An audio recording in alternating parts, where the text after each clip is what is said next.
Big boss season 6-ൽ നിന്നും പൂജ വോക്കൗട്ടായി എന്നാണ് അറിയാൻ കഴിഞ്ഞിരിക്കുന്നത്. കഴിഞ്ഞ ദിവസം നമ്മൾ എല്ലാവരും കണ്ടതാണ് പൂജയെ സ്ട്രക്ചറിൽ എടുത്തുകൊണ്ട് പോകുന്നത്. പൂജയ്ക്ക് നല്ല രീതിയിലുള്ള നടുവേദന ഉണ്ടായിരുന്നു. പൂജയ്ക്ക് നേരത്തെ മുതൽ തന്നെ ഡിസ്കിന് കംപ്ലൈന്റ് ഉണ്ടായിരുന്നതാണ്. കഴിഞ്ഞ ദിവസം ഒരു സ്പോൺസേഡ് ടാസ്ക് കളിക്കുന്നതിന്റെ ഇടയിൽ അത്യാവശ്യം ഫിസിക്കലി ആക്റ്റീവായിട്ട് നിൽക്കേണ്ടി വന്നു. ആ ഒരു സാഹചര്യത്തിൽ അന്ന് തന്നെ പൂജയ്ക്ക് ചെറിയ നടുവേദന ഉണ്ടായിരുന്നു എന്ന് പറഞ്ഞതാണ്. അത് കഴിഞ്ഞ് പിറ്റേ ദിവസമാണ് പൂജയ്ക്ക് നല്ല രീതിയിൽ നടുവേദന വന്നത്. പൂജയും ഇതുപോലെ വെളിപ്പെടുത്തിയിട്ടുണ്ടായിരുന്നു. പണ്ടും ഇതുപോലെ പൂജയ്ക്ക് നടുവേദന വന്ന സമയത്ത് തനിക്ക് ആവശ്യമായ ബെഡ് റെസ്റ്റ് വേണ്ടി വരും. അങ്ങനെ ഒരു സാഹചര്യത്തിലേക്കാണ് പോകുന്നതെന്ന് പൂജയ്ക്ക് മനസ്സിലായി. പൂജ അവിടെ ശരണ്യോട് സംസാരിച്ചിരിക്കുമ്പോൾ ആ ഒരു സമയത്ത് പറഞ്ഞിട്ടുണ്ടായിരുന്നു, എനിക്ക് പണ്ടും ഇതുപോലെ വന്നിട്ടുണ്ട്, എനിക്ക് നല്ല ബെഡ് റെസ്റ്റ് വേണം, ആ ഒരു ഇതിലേക്ക് പണ്ടത്തെക്കാലം വേദന കൂടിയ പോലെയാണ് എനിക്കിപ്പോൾ തോന്നുന്നത് എന്നുള്ള കാര്യങ്ങളെല്ലാം ആ ഒരു നടുവേദന വന്ന ആ ഒരു സമയത്ത് ശരണ്യോട് സംസാരിക്കുന്നത് നമ്മൾ കേട്ടതാണ്.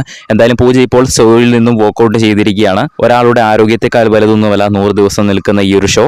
ബിഗ് ബോസിലെ ഏറ്റവും മികച്ച ഒരു മത്സരാർത്ഥി തന്നെയായിരുന്നു. എനിക്ക് തോന്നുന്നു വൈൽഡ് കാർഡായിട്ട് കയറി വന്ന 6 പേരിൽ ഏറ്റവും മികച്ച രണ്ടാമത്തെ മത്സരാർത്ഥി എന്ന് വേണമെങ്കിൽ പറയാം. ഏറ്റവും മികച്ച മത്സരാർത്ഥിയായിട്ട് എനിക്ക് തോന്നിയത് സിബിൻ തന്നെയാണ്. എന്തായാലും ഇനി ഒരു ചാൻസ് കൂടെ കിട്ടുകയാണ് എങ്കിൽ ബിഗ് ബോസിൽ വരാൻ സാധിക്കട്ടെ. കൂടുതൽ ലൈവ് അപ്ഡേറ്റുകൾക്കായിട്ട് ചാനൽ സബ്സ്ക്രൈബ് ചെയ്യുക.